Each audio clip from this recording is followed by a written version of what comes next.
नमस्कार दोस्तों, आज हम फिर हाजिर हैं एक नए अनुभव के साथ।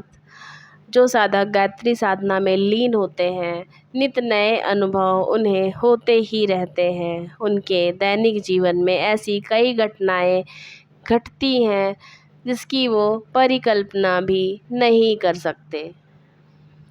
अच्छी घटनाएं यादों के रूप में उनके मन में हमेशा के लिए बस जाती हैं और जो बुरी घटनाएं हैं उन घटनाओं से वो अनायास ही बच जाते हैं। ऐसी ही दो साधकों की कहानी हम आज लेकर उपस्थित हुए हैं। तो पहला अनुभव श्री भागीरथ जी हरदिया का कसरावद का है, जो ये अनुभव हमारे साथ शेयर किए। मेरे यहाँ भाई एवं बहन की शादी थी। मैं अपने दो साथियों के साथ पानी की कोठी भरने के लिए कुएं पर जा रहा था। साथ में मेरी बुआ का 8 वर्ष का लड़का भी था। एक पत्थर पर गाड़ी के चढ़ जाने के कारण वह 7-8 मन भारी कोठी उस बालक पर गिर पड़ी। अब सोचिए, 8 वर्ष का बालक और वो कोठी उस बालक पर गिर पड़ी और बालक गिरकर चक्के के नीचे आ गया। उसके पेट पर से चक्का निकल गया। लड़के को वमन होने लगा और छटपटाकर कराहने लगा। मैंने व्याकुल होकर माता से प्रार्थना करी, हे माँ भगवती, आप इस बालक की रक्षा करो। तुरंत बालक को डॉक्टर के यहाँ लेकर गया। डॉक्टर ने भली भांति जांच कर कहा, लड़का अब पूर्णतः स्वस्थ है। सभी आश्चर्य में थे कि इतनी भारी गाड़ी का भार सहकर वह कैसे पूर्ण स्वस्थ रह सकता है। मैं विवाह के अवसर पर इस महा विघ्न से बचा, इसके लिए मैं माता को बहुत बहुत धन्यवाद दे रहा था।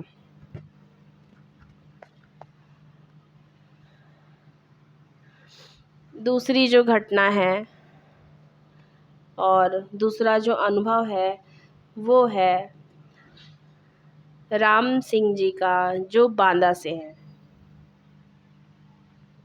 ये कहते हैं, मैं मोटर ठेला से इलाहाबाद होता हुआ कानपुर से अतर्रा आ रहा था।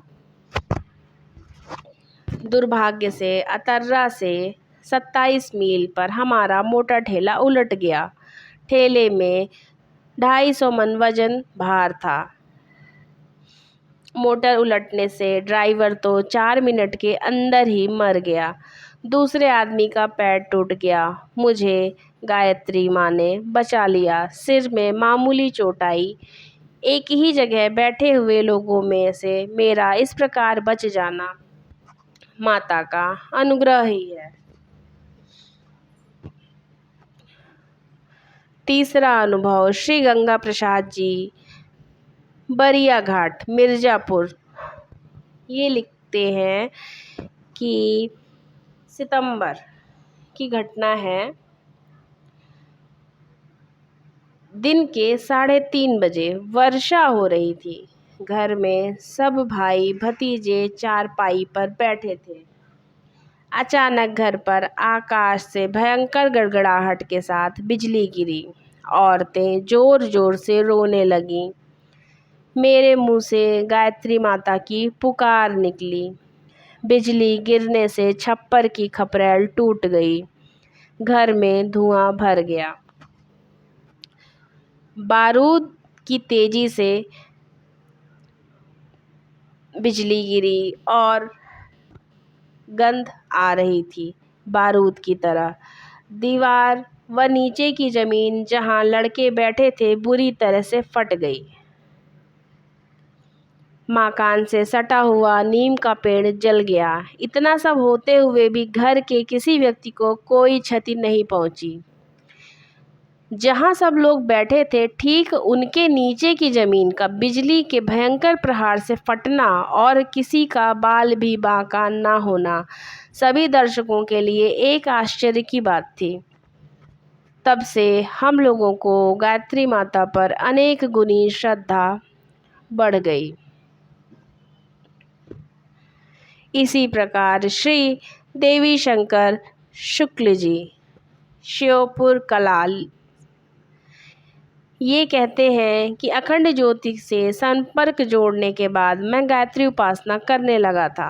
मैं प्रतिदिन साइकिल पर एक पुल पार करते हुए पढ़ाने जाया करता था। वर्षा का मौसम था। पुल के बगल में जो मुड्डियाँ लगी हुई थीं वे बरसात में टूट फूट गई थीं। पुल के नीचे पत्थरों के ढेर थे। एक दिन वेतन लेकर वापस आ रहा था। अचानक पुल पर से साइकिल फिसली और अगला चक्का किनारे पर जाकर नीचे लटक गया। प्राण संकट के अवसर पर मैंने गायत्री माता का स्मरण किया और स्मरण करते ही मेरा एक पैर एक मुट्ठी पर स्थिर हो गया और इसी क्षण एक हाथ से मैंने साइकिल का पिछला चक्का पकड़ लिया। इस भांति साइकिल सहित मेरी रक्षा माता की कृपा से हो गई, नहीं तो दोनों के चकनाचूर होने में पल मात्र की देरी थी। तो ऐसी है माँ भगवती की कृपा। हम कल फिर लेके ऐसे ही कुछ गायत्री साधना के अनुभव को लेकर हाजिर होंगे। तब तक के लिए नमस्कार।